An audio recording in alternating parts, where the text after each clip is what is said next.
Hey everyone, it's Michele Bellisari. Welcome back to another episode of In the Hive with Michele B. I'm a real estate agent with RE/MAX Services here in beautiful Boca Raton, Florida, and I love sharing information, tips, and things for you to learn all about Instagram, social media, video, marketing, and branding for your real estate business, and also talk a little bit about what this crazy business is like.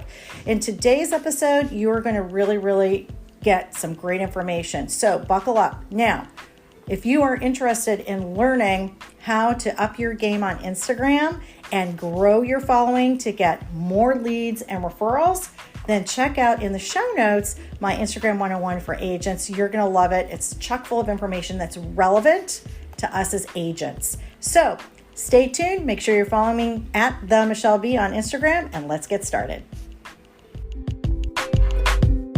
Good morning. Good morning. Good morning from sunny South Florida. Well, good. It's not too sunny in Alabama right now.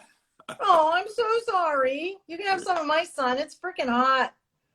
We're getting some after effects of the hurricanes. We got some rain today and tomorrow. Yesterday. I bet you did. I mean, it was a pretty devastating storm, and we're in Hurricane Alley here, so I feel so bad for everybody that got whacked, and they got whacked really hard. Yes, it's bad. It is. Yeah, it's not all about hurricane parties. It's about the prep and then what you have to deal with after. Right.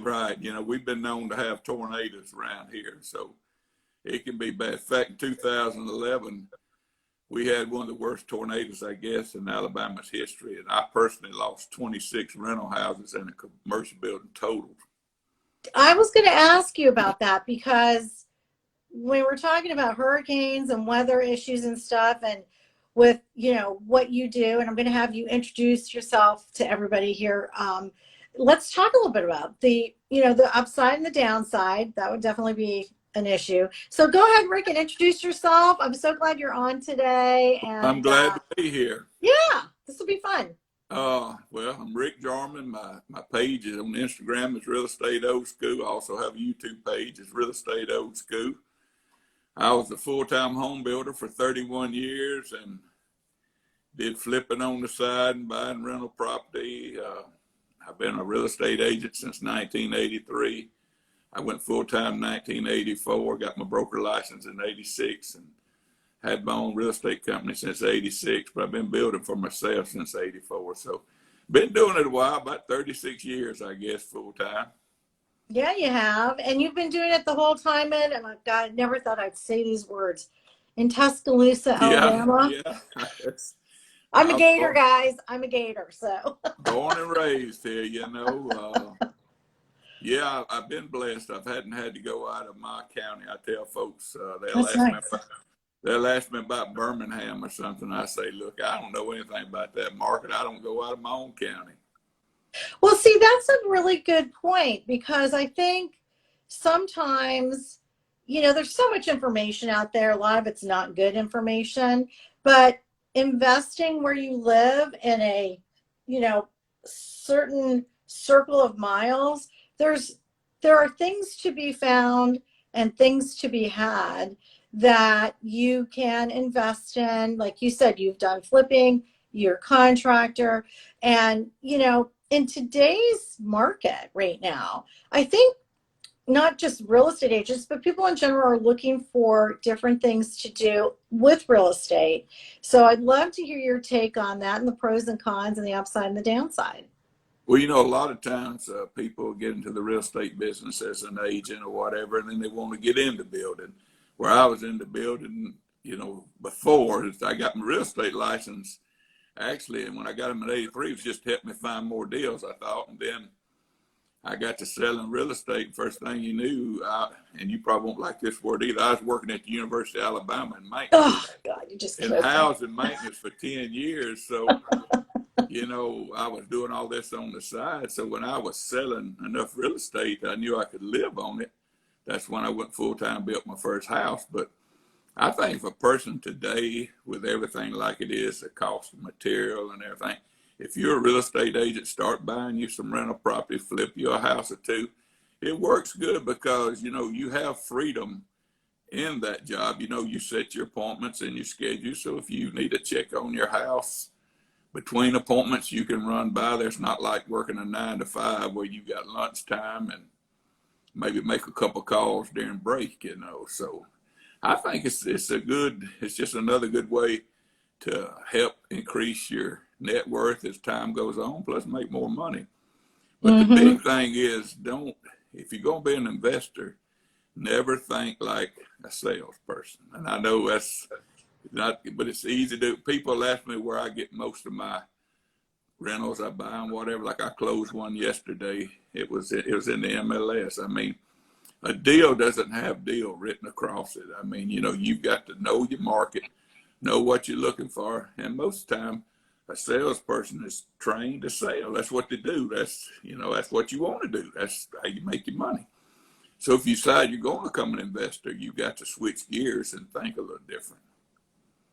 Yeah, I agree with you. And you're right about that. Sometimes a deal doesn't look like a deal, but if you do a little digging, you can find a deal and make the margins work depending on what your vision is. Is it a long-term, short-term scenario? I love that you said that, because a lot of times you hear, well, you can't find any good deals in the MLS.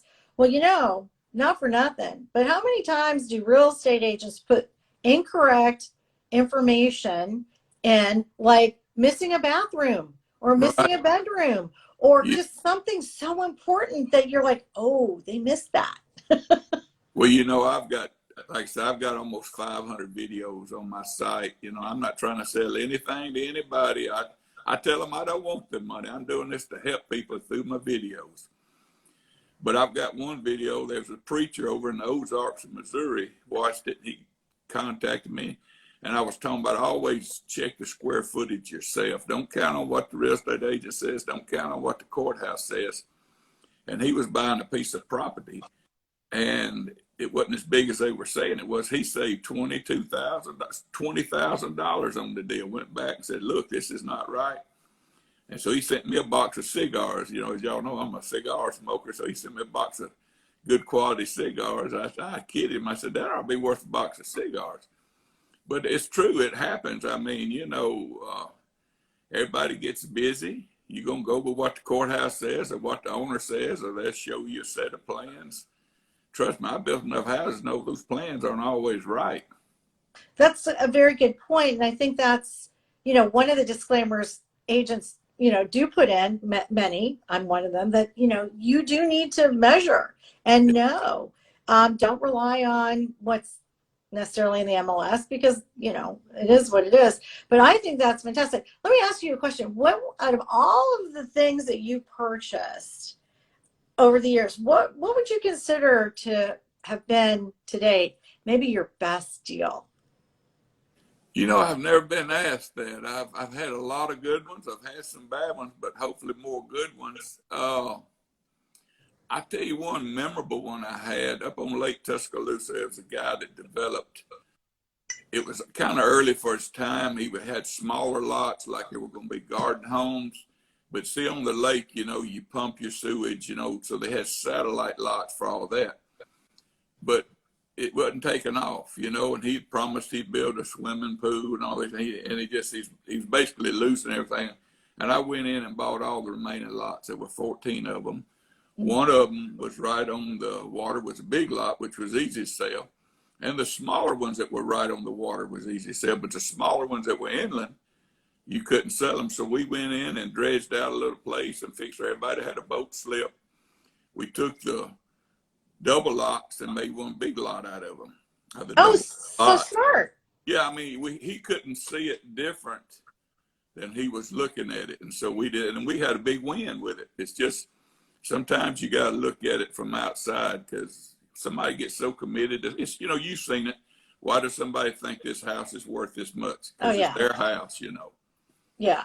Well, and when you're talking pricing and things like that, and you have to be able to have that honest conversation. But on the investment side, hey, if you can't be creative, and see, that to me is like perfect. That's a perfect scenario. What would be, say, your worst memorable experience? I got in a situation, this would have been in the 90s. There was a big commercial building that was foreclosed on. We were over to a friend of mine's office. There's 3 or 4 sitting there talking. They said, we ought to buy that building. Well, I did things for one person, but I've never been in a situation where there was 4 of us. And we went in and bought it, and it was a foreclosure, and Regions Bank had it. And they were financed at 100%, gave us $20,000 for fix up, because this is, in the heydays, when everything was based different.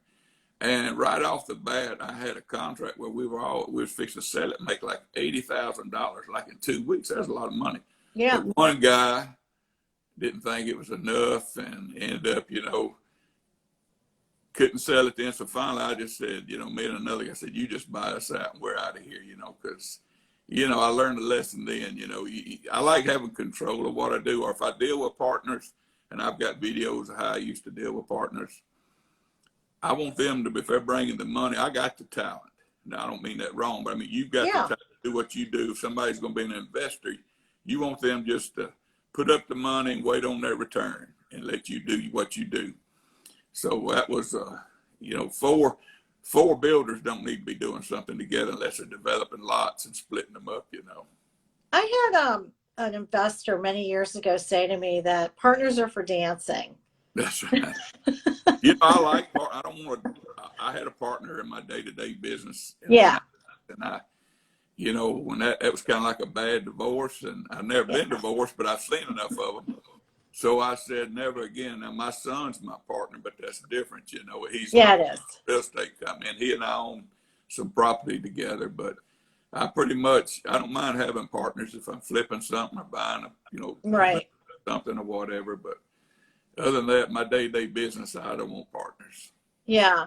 One of the things I have young adults. I have 2 daughters. They're 25 and 30. And I've talked to them about at some point that they should really look to even buy something together, their sisters, to start building a little real estate portfolio, because we're in South Florida. Who doesn't want to get out of, up north? Right. And, so what advice would you give to someone who's just really wanting to start, doesn't have a lot of money, but wants to get their toe in the water of starting an real estate investment portfolio for themselves? Well, real estate, the great thing about it is working while you're sleeping. Every night when you go to bed, you buy right, tomorrow you're going to be worth more than you were the day before. The tenant's paying for it for you. Well, the government lets you write it off. It tells you in 27 and a half years it's going to be wore out. And you get to deduct 1/27th and a 0.50% every year against your income, but it's not wore out. It's going up in value. I mean, it's like a license to steal. So I'm thinking, more people make their wealth. And I mean, I started out when I got married, I was a laborer in a cabinet shop, the bottom line run, and no education, put my wife through college, and then got into carpenter apprentice, whatever. And who would ever dreamed, not trying to brag on myself, but I mean, where I'm at today, I always tell people my dad got disabled when I was 3 years old. He was a World War II veteran. He was in the VA hospital till I was like 15. Well, they lost everything they had. My mother was homeless with 2 kids. We lived with an aunt of mine for about a year. And then my brother lived with another aunt. So it was tough. So we grew up tough. But nothing says where you are today that you got to stay. Like I told you, you're a Gator fan, but I told you I live 3 houses up from Coach Saban. I know. He doesn't run down here and ask me who to play, and I don't run up there and ask him about football. But now, who would have thought? And real estate has did that for me. Working, I'm not educated. I barely got out of high school. And I never want to say these things as a brag. I just want people to know what you can do if you're willing to do it. Well, I think it's okay to brag a little bit anyway. I'm kind of a fan of, patting yourself occasionally on the back, because other people won't always do that. Yeah, you got to ring your own bell sometime. Yeah, I worked for a really large company called Warner Lambert for 10 years. And when I grew up, we moved to Florida when I was 14. Okay. And my parents didn't understand the importance of college. They Right. just didn't. I came from Canada. It just at the time, it just wasn't a conversation. And so when I moved here in 11th grade, that's all the kids talked about. They're either going Oh, to yeah. FSU or they're going to Florida. And finally, I was like, damn, I better get on this college train. I'm the only one in my immediate family that has a college degree. My degree's sitting right up there. I'm proud of that. But I learned a lot at Warner Lambert. Warner Lambert had a great philosophy that said, it's okay occasionally to say add a boy or add a girl because not necessarily anybody's going to do it for you. And then I remember I got a great quote one time that said, if you keep looking in the rearview mirror, you're never going to move forward. That's it. That's it. That's like those sayings, why the windshield's so much bigger than the mirror. Well, see, and I love what you're saying because I think unfortunately what happens, and we went through the housing market crash. It was devastating. We had a personal situation in my family at the time, and it was just bad. And I finally sat back and I talked to somebody smarter than me, and they said, maybe you should go list property instead of working with buyers right now. That might be a better use of your time because of what you're going through. And you know what? It was such smart, sound advice. And so, see, you're a smart person, you're thoughtful, and you don't mind sharing information. And I think real estate agents in particular and people who are interested in getting into what you've done appreciate the wisdom and your advice because you know what you're talking about. Well, we've had some rough times too, like everybody. I learned a lot of lessons in the 90s of what not to do, and I was very blessed that through the recession of 2008. I was able to pull back my building. I just bought $1.4 million worth of lots, and when it hit, but I was able to work through it. But I had my rentals, and I could live off of them. And during that time, now my son ran the new construction, and I mean the day to day of it. Yeah. And his wife had just graduated from interior design at the University of Alabama, and my wife's a graduate there too, also. But anyway, Killing uh, me. and so there wasn't any work for him or her. Yeah. She couldn't find jobs. So what we did, we had kind of tested the waters with buying up furniture and flipping it, and we opened the interior and antique store. And for Oh, four I love years, that. 4 years, we had that business up and running, doing about 150,000 a year gross. That I didn't take anything out of, but they made their living out of it. Of course, my son, to him, it was just moving furniture. I enjoyed it because I could see just like a house, buying it, what it was going to look like. And it was sales. Right. You got to love sales. If when you sell something, I don't care if it's at a garage sale or a house, if it doesn't ring your bell, you in the wrong business. That's just, Well, let me tell you something right there. That's a futon I got on Marketplace. Those pillows I got at a thrift store, both of them. One Lily Pulitzer, by the way, which is, girls love Lily. And I'm with you. So I work a lot with probate properties and seniors right. that downsize. And a lot of times the families or the personal representative, they need help selling the contents and the coordination of that. And I love to thrift. I love that side of it. And I always see, well, that's a whole other separate piece to my real estate business. So much so that I also have a YouTube channel under my name, Michele Bellisari, and my Boca blog. And I have articles on thrifting and garage stores, and also how you can support your nonprofits where you live, especially as a realtor, by showcasing some of their stores because they make extra money. That's right. Well, I did a video. Like I said, I've got videos about anything you want to talk about, but I've got one. I love estate sales. Oh, me too. Well, I tell them that's a good place to find leads or a house. I bought one a while back that was at an estate sale. Usually if somebody's having an estate sale, that somebody's died, they're going into the nursing home, something is going on in their life. Yes. Or somebody's life, and they're going to sell that property. When they get it cleaned out and get it ready, they're going to get to sign up. You need to find out what you're going to do with this piece of property. and I bought this particular piece of property, did real good with it. It's just a matter of a couple of months ago. I mean, everybody says, well, how do you find most of your thing? There's no one way. I tell them it's like fishing. Yeah. And you've got different lures. You just keep throwing that lure till you find one that bites. There's no one. So many of the young people today, they won't know. Ask the question, one answer, and they're good to go. And it's not like that. You got to be willing. I've been through 6 recessions since I come out of high school, 4 of them in my business career. But even the first one, I'm working at a cabinet shop. I just turned 18 years old, and I'm worried about getting gas. You're in the gas lines trying to get gas to go to work the next day. Things are going to happen. Nothing stays the same. But I tell people the only thing that doesn't change is real estate. You're either going to rent or buy. I tell them, are you going to live under the bridge? And only so many can live under the bridge. That need for shelter will never go away. But financing changes. You know, colors change. You know, you're talking about my rental property. I've got stuff in them that, you know, when people went from, you know, brass to pewter, from pewter to oil rub bronze, you know, you hit them garage sales, you buy burnt orange and yeah. pukey green. And now they say brass is coming back, so who knows? That's cool though. Changes, but real estate, the need for shelter never changes. Yes. And people say, well, what you gonna do if the market gets bad? You know, just because the market gets bad, people still got to live somewhere.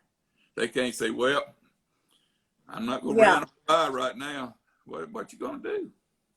I agree. I think that's an amazing take on that, because it is true. Housing is housing is housing. Now, whether you rent or you purchase, that's the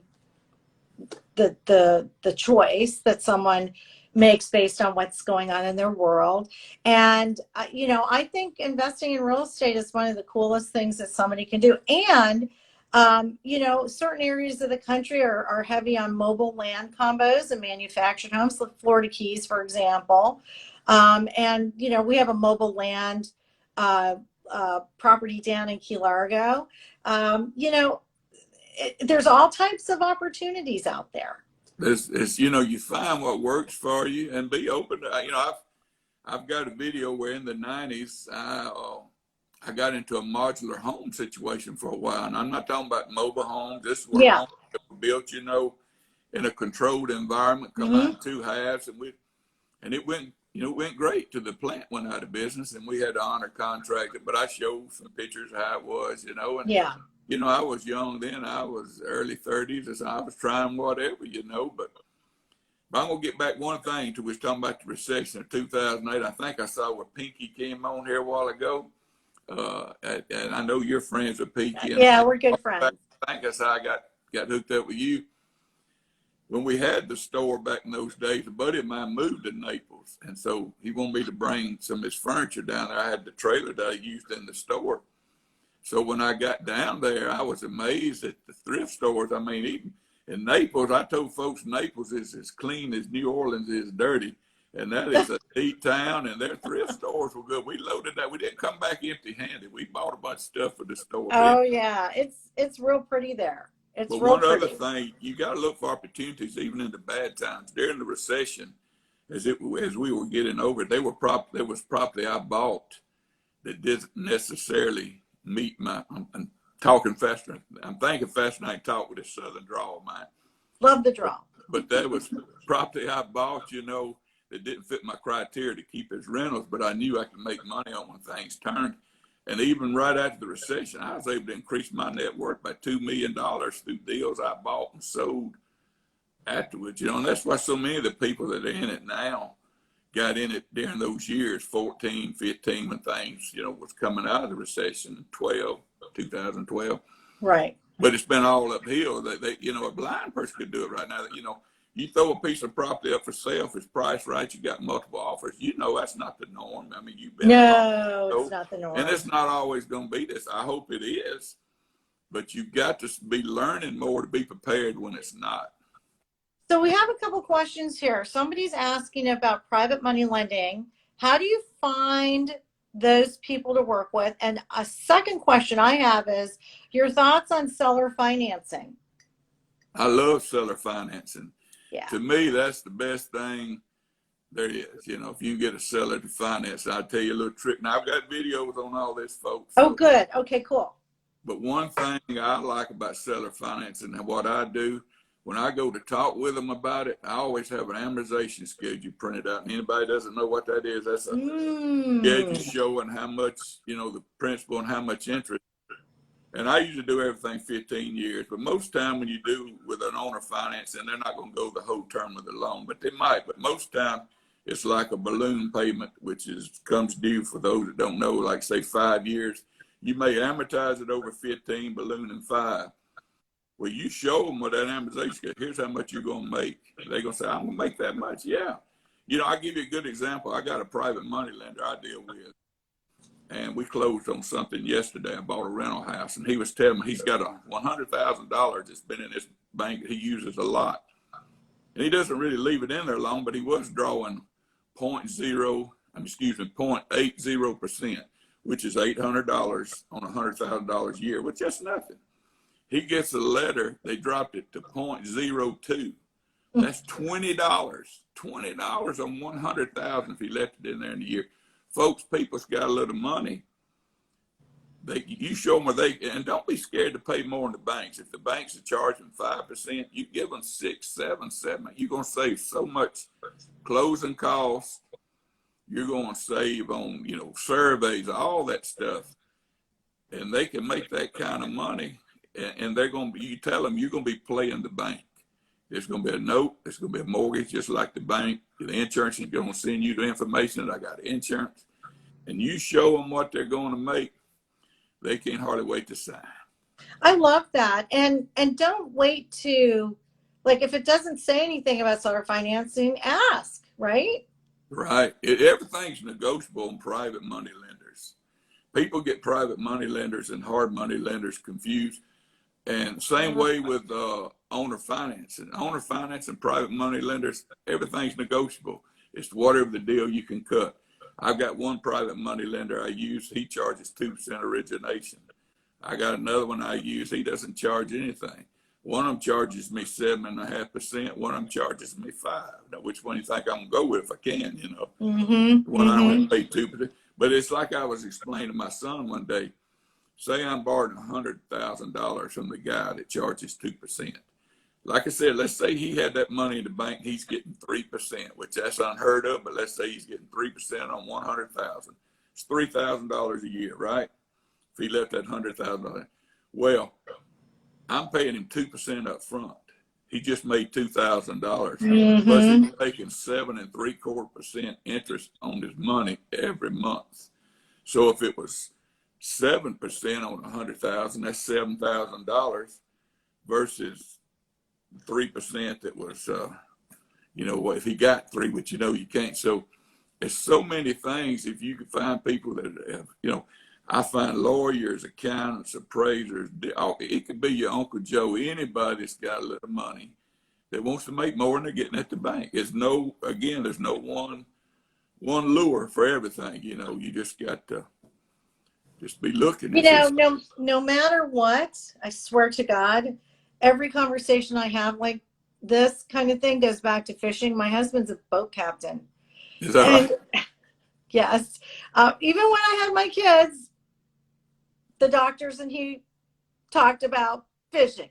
Well, see, I'm not even a fisherman. I mean, I did when I was growing up, and people ask me. I know lures. I've got a million of them in the back room. He does saltwater sport fishing. So I totally get that. I tell them I don't hunt our fish, but I do hunt them George Washington. So. All right. Now we have another question. Are you seeing delays in closing? I'm in Oklahoma and I'm selling a property and a title company is overwhelmingly with, this is like a traditional real estate deal. I haven't seen too many delays in closings here in South Florida. That might be a lender issue. Yeah, I had, you know, most of them are still hungry because they had those months that they didn't get to operating, you know, and everybody's doing a little different. Some of them you're doing them outside, some of them they come to your car. Like the one I had yesterday, you know, we had to wear a mask in there. Then the girl, I've been doing business with her for 20 years, and she says, "Oh, you got your mask on. Let me put my mask on." Right. But I mean, it's, you know, it's, you do what you got to do to make it close. The whole idea is get that money in your pocket, Yeah. from them to you, or buy that piece of property, whatever. Well, I want to circle back too about what you said about the property. One of the more interesting deals that you did, where you bought the lakefront property and then you took the 2 lots and made them larger lots. You know, this is where people need to just ask the questions. Like you just said, there are people that do have money kind of laying around, and it doesn't hurt to ask. And if you're doing any sort of and well, like for example, when I work with probate properties, I'm definitely working with attorneys for Right. sure. And they're the type of folks that, you know, you could certainly ask, like, hey, listen, I know you're working with clients. Do you have anyone who just wants to sell something? They don't want it to go on the market. They just want to be done with it. Exactly. You know, I tell everybody, if you're getting in this business, have you a good attorney. I like an attorney that works at the title company, because he knows the more I do, the more money he's going to make, so he answers my questions and not charges me a lot of times. And then, well, it's like my private money lender. He hung around yesterday to ask some questions, because, you know, they're there to answer them, and they won't bill him, you know. He kind of tight. But anyway, but, you know, just like your accountant, let your accountant take them to lunch every now and then. Let them know what you're doing. When something's going on in a person's life, if it's a death or a divorce, the accountants and the lawyers are the first ones that know. The accountant, they won't know, hey, how much taxes am I going to have to pay if I do this? Or if I pay my ex this, what's it going to cost me for this, if I got to sell the house? The attorney, you know, look, I got to put my mother in the nursing home. We need to get rid of the property. And you know, they know about these things. So keep those inroads open. Take them out to lunch every now and then. Don't just call them up. But look, everybody goes to lunch just about. So take them out, spend a little money, work them. Spend a little money, make a little money. That's it. That's it. So another question is there a difference between a private lender and a hard money lender? Yes. And, you know, I have never used a hard money lender. A hard money lender is kind of like a middleman. You know, unless you got a lot of money. They borrow the money from somebody to turn around and loan it out. Right. You know, where the banks are loaning your money, paying you 1%, and they charging 4%. I mean, that's how the banks make their money. A private money lender is borrowing it from somebody. See, they're borrowing it for 4% and loaning it for 7%. Right. You know, so they're totally different. I mean, they have, you know, they're more like a bank. We used, you know, we never knew what hard money lenders was when I started. I never heard the word. I got on Instagram a little over a year ago. I heard about them. I said, that sounds like Jesse James Finance to me, you know. They're plentiful down here in South Florida. They are a lot of money to be loaned. And they're expensive. Exactly. It's not, you know, and they'll look more at the property than you know, with banks. Look at you and the property. You know, if you got several companies and you go to borrow money, the bank will look at everything globally, everything you owe. Hard money is looking at, okay, this piece of property, we're going to loan X amount of dollars. You know, what's going to happen if it doesn't sell? We have to take it. Can we make money? So they're not going to be as lenient with you. They're going, till you get a track record with them, I guess, then maybe. Yes, that's true. That's a good point, you know. And I think with hard money, at least whenever I've had conversations with some of the people that I know, they're really looking at like those margins and what you're buying it for. And if you can't buy it right, they won't loan you. Well, they've got to look at the downside, because it's not their money, you know. Yeah, exactly. Hard money to loan. So moving forward, you know, we've had this pandemic, which has been very challenging, difficult, scary, anxiety ridden, frustrating, you know, so much angst and worry and what's going on. What do you see in your crystal ball moving forward for the end of 2020 and maybe moving into 2021? You know, I was going to do a video on this, and I'll go ahead and talk about it. I don't think ahead on my stuff, but if I get an idea, I try not to forget. A lot of times I in the shower, and by the afternoon when I'm going to do it, I say, what was that? Because I don't write it. I do it. If you watch my videos, shower thoughts. Sometimes I sit down, I go do one, I sit down my diving board by my pool. You know, I like to use that as a backdrop a lot of times. Oh, it's fantastic, by the way. That's the best backdrop. And the cigar. You know, so I'm sitting there, what am I going to do a video on today? And I'll take a puff or two. But anyway, Love it. the other day I went through the drive-through teller, you know, because, you know, you don't go inside. And I was at my credit No. union, you know, making a deposit or doing something. And I asked the young lady, I said, I like that mask. I said, can you breathe in that one good? And you know, now who would have thought? You know, used to the conversation would be, if I seen one of my buddies, man, I like them boots. Where'd you get those? They wear good. You see another lady, or man, what if I like those shoes or the compliment? But we're asking about masks. I know. You know?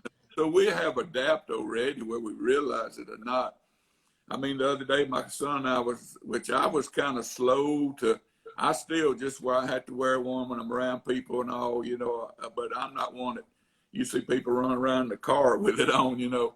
Yeah, no. But we were fixed to go into clothes, and my son said, let's mask up, Daddy, like we were saddling up to go get it done, you know. And it's just, so to answer your question, the need of real estate's still there. People are going to keep buying, they're going to keep selling. You're just going to be wearing a mask and social distancing and fist bumping instead of handshaking, and you know, till this thing's over with, but the life will go on, the world goes on, and or the world of real estate anyway. We've all been blessed. You know, I know here in Alabama we were rude as essential workers, so we haven't missed a day of work, and I'm thankful for that. You know, we are too, because although Palm Beach County we're in phase 1. They just tweaked something, I think last night, about phase 2, but we were deemed essential workers as well, which was a godsend, because typically, and I know I can say this lovingly,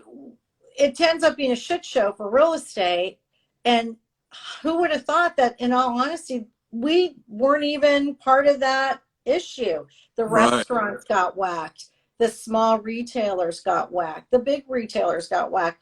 It shocked me, you know, when I got phone calls from people from New York and New Jersey saying, we want to, you know, purchase something in Florida. We don't want to stay in the city, you know. So that kind of was like, wow, like, okay, I can do that. And it's, you know, it's been steady.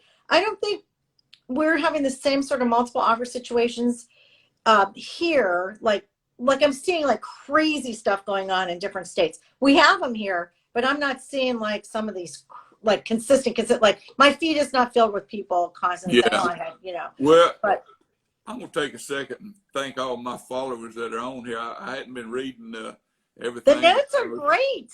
I really appreciate y'all coming today. But, you know, getting back to what you're saying, you know, it's starting to hit the rural areas now, because and the young people, you know, they think it's not, well, you know, and I was kind of at first like, hey, you know, I think this is a crock, you know, how, you know, but as it goes on, and I've known one person that I used to go to church with that's died from it. He was 71, but he was an old farmer, just tough as nails. I mean, he died from it. My wife's sister's got it. She got it from her boyfriend, who just turned 70. Her boyfriend, he was in intensive care for 2 weeks, and her sister's been off work for 4 weeks. My real estate agent sells from me. Her husband he got it, and their daughter, which got it, but she was what they call anyway, didn't shoot signs of it. Yeah. So whatever, that's a big word for me, whatever the word is. Asymptomatic. So it's real, you know, but it's hitting a lot of the rural areas now, because they still not masking up and stuff. Right. And I'm not going to get into, you know, I know the hospitals are making money because if they put somebody on a ventilator, they're getting all these thousands of dollars. But just talking about people being sick, I mean, it's real. My daughter's a nurse manager. She didn't get in the business at a large doctor's office. And she had 8 of her 10 nurses went to a shower or something, you know. And 8 of the 10 got it, tested positive. Some of them were sicker than others. But the mask at her work, she would make everybody wear the mask. None of the doctors got it. None of the other people didn't go to it. They had to test 100 something, and she had to do the testing. I mean, she had to go on YouTube, learn how to do it. Them doctors didn't even let anybody else test them, and none of them had it but 2 people. So the mask helps. So folks, hey, don't be hard-headed like me. Wear the mask. Well, I appreciate you saying that because I'm a believer in the mask for sure. Because I've definitely had friends and uh, My family daughter, that have been sick, and yeah, I lost a friend of mine who was also a client at the age of 54. So it's a little scary. And with that being said, I think that real estate, like you said, is just going to continue. Very consistent through the end of the year, going into 2021. And there's opportunities out there if you want to start your investment, career with one property. I'm going to assume that you like single family I versus do. condos. I've owned I've owned multifamily in the past before. I've had student rentals. I do a lot of Section 8, and I'm not a slumlord. I keep my people get the wrong idea, but when you can rent a 4-bedroom, 1-bath house or bath and a half and get $950 a month, and you've got $59,000 in it, that dog a hunt right there. Okay. And you get that cash flow. And the good thing about Section 8, when the government shut down those few times here this past year, my checks kept coming. Right. During the recession of 2008, my rents didn't go down. I get, you get part of it from the government and part of it from the tenant. I deal with 2 cities on the 10th of the month. One of them directs deposits a check into my account. The other one mails me a check by the 10th. And then I get the rest from the tenants. It's, Mm-hmm. you've heard about big apartments here all over the country where they're having, tenant strikes. You don't have Yes. a single family. I mean, if you want to be safe and the thing about it, the question I get the most from people is how many houses do I have to have or how many parts for equipment job? That's not the goal. I mean, the goal is you keep working, letting them pay for themselves, buy more. And then when you reach that retirement age, if you want to quit, as far as I'm concerned, when I went in business for myself at 29, I quit work. I've just Right. been for myself. But I turned 65 this past May, so Congrats. I still like to get out and go to work though. Well, and managing your own properties and your own portfolio is a lot of work. I mean, think about your own home that you maintain and this and that. And that's, also going back to when people know they need to sell, they just sometimes need the little oomph because like 6 months out of the year, we're in hurricane season, right? A lot of times the properties, in some cases that I deal with, that I list, they have deferred maintenance because people are older. They ignore things or they don't understand that they need to get it fixed. And sometimes the family members do the same thing and they're aware, but they don't have the money. So Right. at some point they can't afford to hold on to that property and they can't afford to fix it. And so they got to sell it. That's it. It's Yeah. life goes on. Things change, whether it's single family apartments, condos, Yeah. something's Yeah. going Yeah. on all the time. And there's always that demand for shelter. Always. Well, listen, this was so cool. I'm glad we were able to put this together super fast and tell everybody what's the name of your YouTube channel? My YouTube channel is just like my Instagram, Real Estate Okay. Old School. Okay, so make sure you guys subscribe, and follow Rick on YouTube. If you're my followers, make sure you are following him here on Instagram. And this was such a good conversation. This is the kind of stuff I like talking about. Well, You I enjoy know? it. I like it moving. You kind of asked me, send me a thing of what I want to, which everybody does when you do something Yeah. like this. And I like to do everything off the cuff. I'm kind of push everything to the edge. I always have Yeah. been. I just, whatever you want to talk about, I'm ready when it comes to real estate. Not that I think I know a lot. I've just experienced a lot of different things. Yeah. Well, you And have that experience and you don't mind sharing it. And I think that's fantastic because, at some point, it's such a great thing to get into. And I think once you do one, then you go, oh, I can do this again. I can do yeah, this again, right? it could So, get, let me share one thing with you if we got time. I don't know sure. you got. Uh, my journey on this Instagram and social media started a little over a year ago. I was about 2 months shy of my 64th birthday. I knew nothing about Instagram. I knew, no, I mean, I'd been on, but I mean, and I knew nothing. My son because I'm like always, I'd been telling him I was going to write a book, you know, one day. And he said, Dad, well, you need to start doing it, because he always ran the new construction. And so he wasn't as involved in the rentals, which he has been now for 5 years, because I quit building when I turned 60. 2 weeks after I turned 60, I got up one morning and said, I'm through. And people say, well, don't you miss building? I said, yeah, but I can get in my recliner and it'll pass, you know, because it's stressful. It's totally different than flipping. Oh, yeah. Like being on vacation. But anyway, he introduced me to Bigger Pockets podcast. I didn't know what a podcast was. I mean, I've had all this abbreviation stuff everybody uses. I've had to learn all this stuff not to look dumb, because, you know, they think all these abbreviations and they spit out. I didn't know what hard there was and all these things they talk I about. love Bigger Pockets. They're so good. Well, he introduced me to that, and I saw that, and I said, well, you know, I might have something I could say. And I didn't have enough sense to know I couldn't get on there. So I sent him something. I'm a big goal setter. I believe in setting goals to this day. And so when I got on about 12 months ago, I sent him a little old letter. Well, what I did was they cut it out. I got to be on the show anyway, what I was saying a few weeks ago. Yeah, because I listened to it, remember? I sent you a message. But they cut this part out, but to get on it, I sent some stuff. Of course, that didn't work, but this is my thinking, you know. I'm saying, well, that David Green, he's a real estate agent. His number's out there somewhere. So I got online, I found his number, and I sent him some text messages, and I called him and never talked with him. Finally, I said, I guess he figured, well, this fool ain't going away. So he told me, you go to their website and fill out some, you know, things. Okay. Well, so I said, okay, you know, so I stayed at, this is like, you know, a year and 2 months ago. Yeah. So I stay up to 1 o'clock, man. I'm not much. I tell folks I can add, as y'all can see, but I can't. I say I can add, but I said I can't spell, but I can add like hell. I mean, you know, that's not my thing. But I'm trying to get this little thing filled out, and I think I lost it. I was doing it on my iPad. So I get them next morning, I do it, and then I send it, and I said, look, now y'all may have got 2 of them from me. Just figure out the one you like the best and throw the other one out. So, but I never heard nothing. So I said, well, they must not think I got anything to say.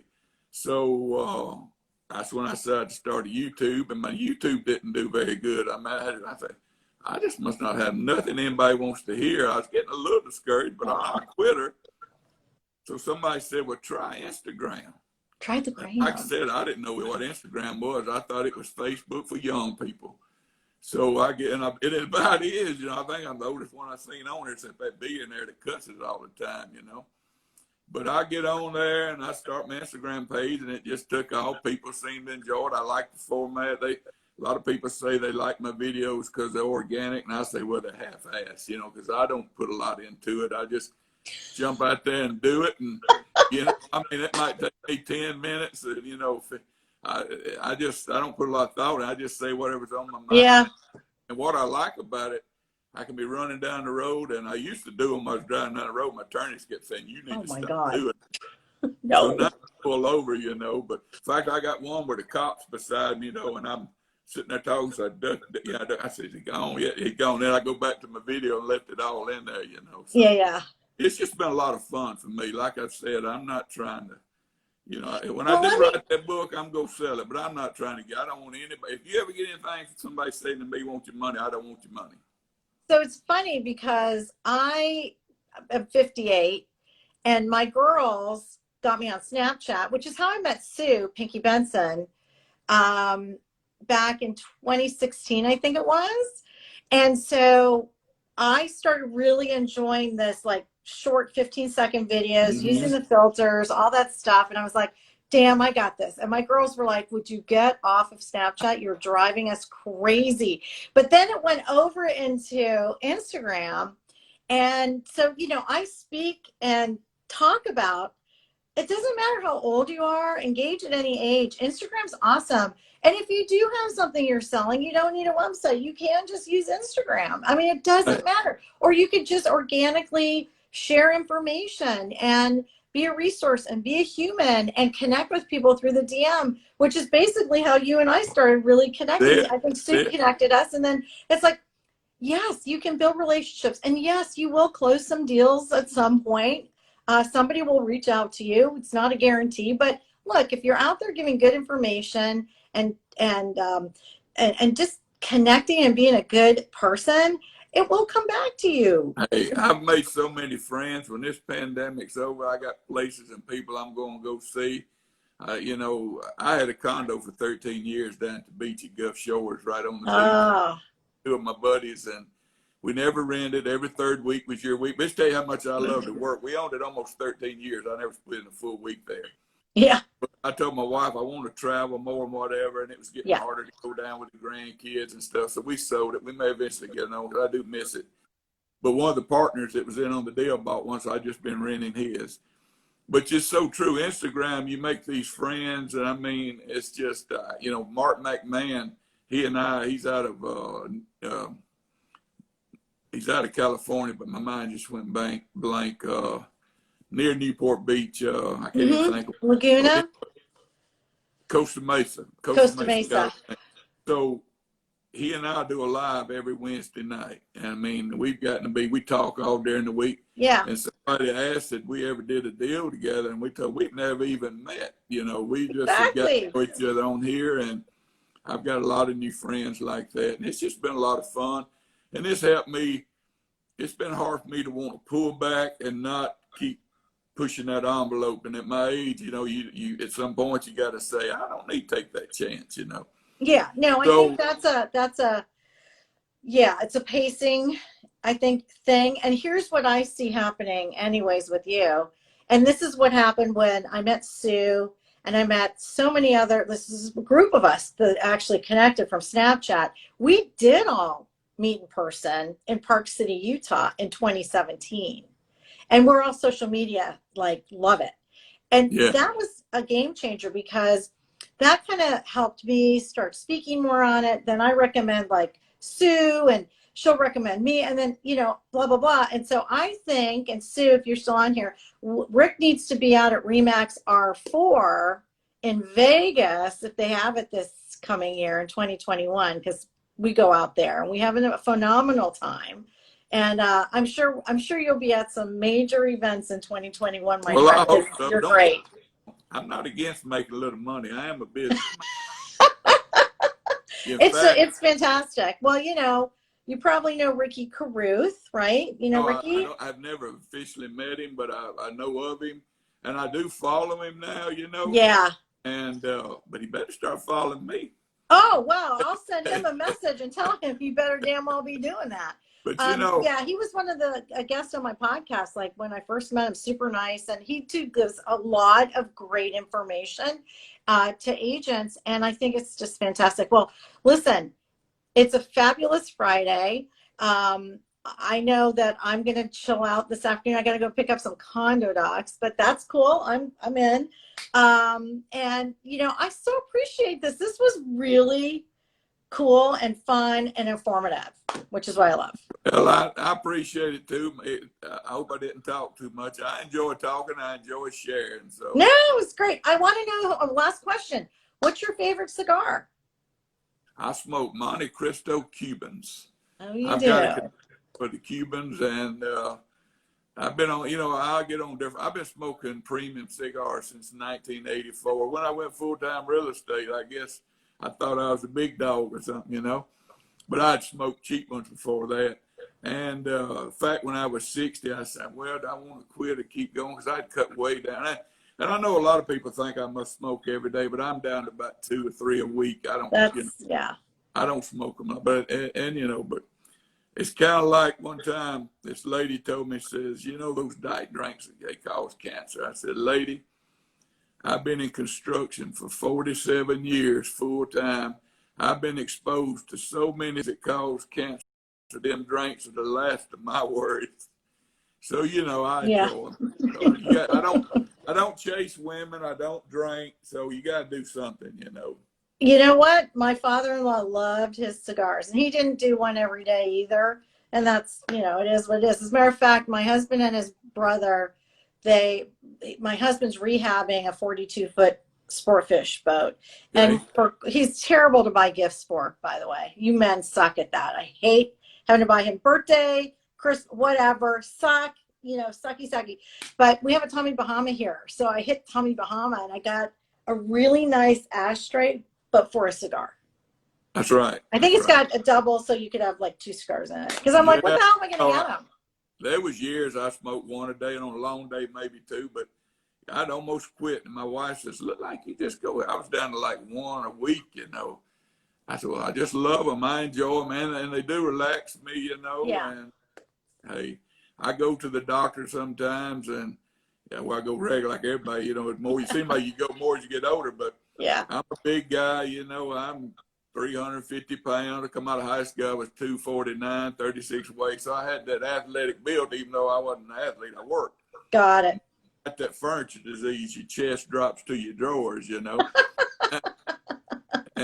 But she said, well, what did the doctor say? I said, what could he say? He says, my numbers are better than his, and he's a lot younger than me. So, it's just. Yeah, I got you on that one. Something's going to get you. Well, here's to, if not this year, next year, a good football season, because we do like our football. And yes, I'm not a big fan of Alabama, but I respect. There you go. I respect the coach and I respect the team. So how about that? So y'all like to see them win because it helps my property value. So. Oh, hell yeah. Why not? Listen, I'm down where it's like University of Miami, the Dolphins, FAU. We got a lot of football around us here in Florida. All right, my friend, have a great, great rest of your weekend. And thank you for sharing all this great information. And yes, I'm going to save this and I will reshare it out. Sounds good. I really appreciate you having me. No, this is fun. Thanks. If you don't follow me, go and follow me. Go follow him. See you guys. If you don't follow Michele, go follow her. Michele, right? Yep, Michele B. How do you say your last name? Bellisari. It's a long one. Is that right? I was it's scared long. to say it, but Bellisari, just how it looks, but it's a long name. That's all right. See you guys. Bye-bye. Bye.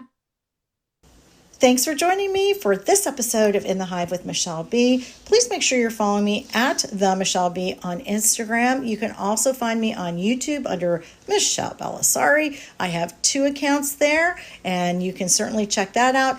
If you want more information, great blog posts that continue the conversation about things happening in our real estate business in regard to marketing, branding, ideas, hit up sipsocialsell.com. That is my website. And also, if you would like to join Women to Women in Real Estate, that is my private Facebook group. Come on over. We continue the conversation there. I so appreciate you sharing my podcast with other folks that may have interest in learning how to brand, build their social media presence online to generate more referrals and presence in their community. All right. Have a great day. Don't forget to check the show notes because I always have new and fresh ideas in there as well, including a course that I have created in regard to working with listing niches. So check that out. Have a great day.